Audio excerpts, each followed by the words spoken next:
प्यारे मसीह विश्वासियों, जय यीशु की तथा प्रतिदिन के बाइबल पाठ एवं चिंतन में आपका स्वागत है।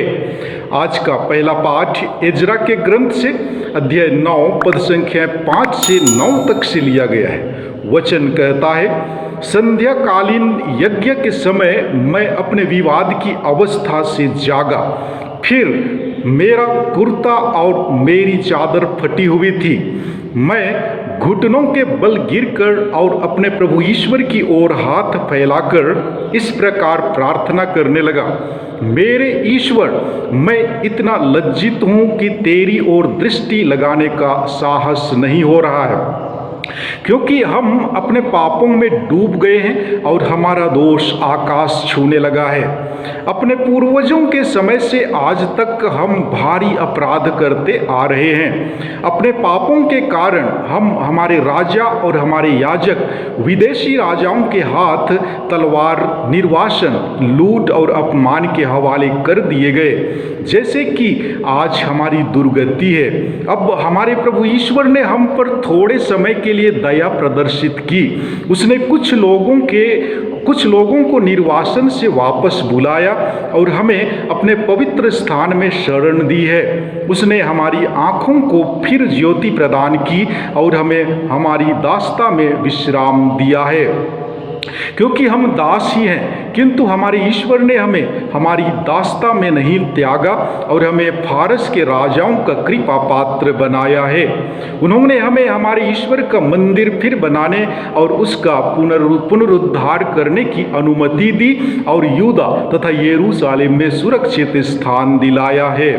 प्रभु की वाणी, ईश्वर को धन्यवाद। और आज का सुसमाचार पाठ संत लूकस के अनुसार पवित्र सुसमाचार अध्याय 9 पद संख्या 1 से 6 तक से लिया गया है। वचन कहता है, ईसा ने 12 को बुलाकर उन्हें सब अपदूतों पर सामर्थ्य तथा अधिकार दिया और रोगों को दूर करने की शक्ति प्रदान की। तब ईसा ने उन्हें ईश्वर के राज्य का सुसमाचार सुनाने और बीमारों को चंगा करने भेजा। उन्होंने उनसे कहा, रास्ते के लिए कुछ भी ना ले जाओ, न लाठी, न झोली, न रोटी, न रुपया। अपने लिए 2 कुर्ते भी ना रखो। जिस घर में ठहरने जाओ, नगर से विदा होने तक वहीं रहो। यदि लोग तुम्हारा स्वागत ना करें तो उनके नगर में निकलने पर उन्हें चेतावनी देने के लिए अपने पैरों की धूल झाड़ दो। वे चले गए और सुसमाचार सुनाने तथा लोगों को चंगा करते हुए गांव-गांव घूमते रहे।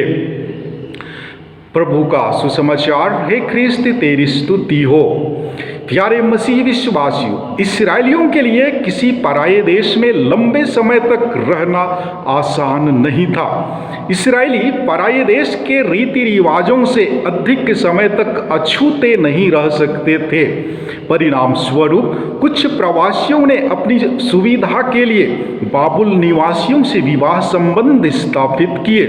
कुछ इस्राएलियों की यह मजबूरी भी थी।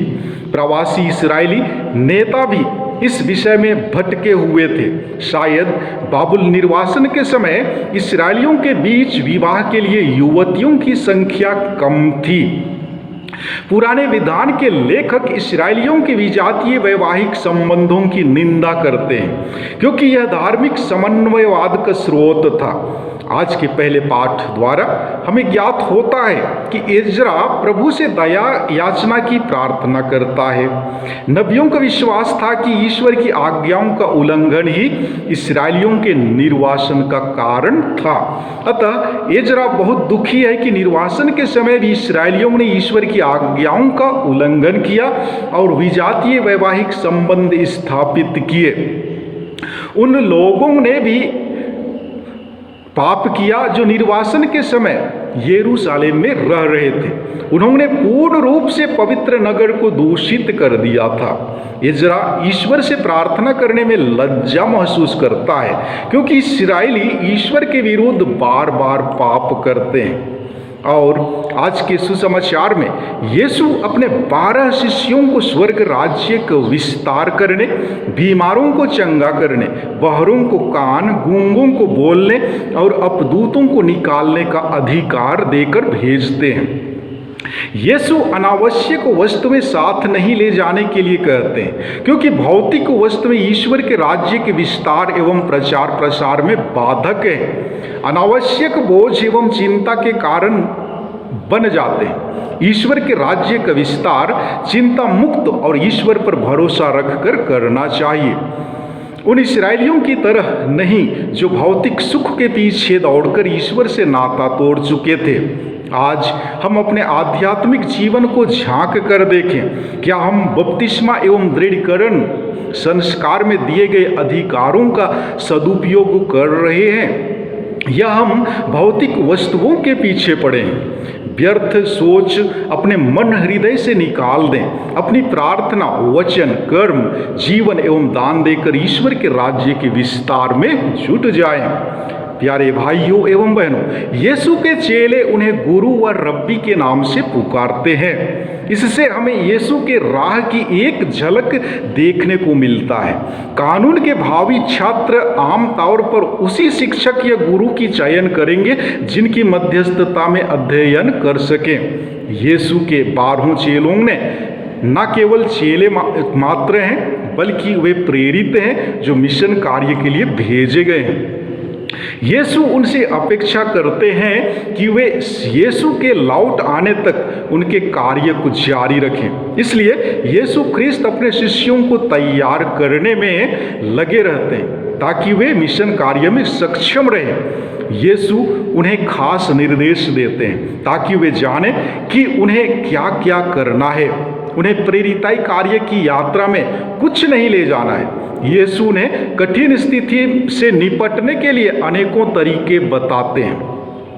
यीशु उन्हें बल, शक्ति और अधिकार प्रदान करते हैं ताकि इन दैवीय शक्तियों से वे ईश्वर के राज्य का निर्माण एवं विस्तार का कार्य भली भांति कर पाएंगे। हम प्रार्थना करें कि हम अपने बल एवं शक्ति पर नहीं बल्कि ईश्वर पर भरोसा रखना सीखें। आमीन।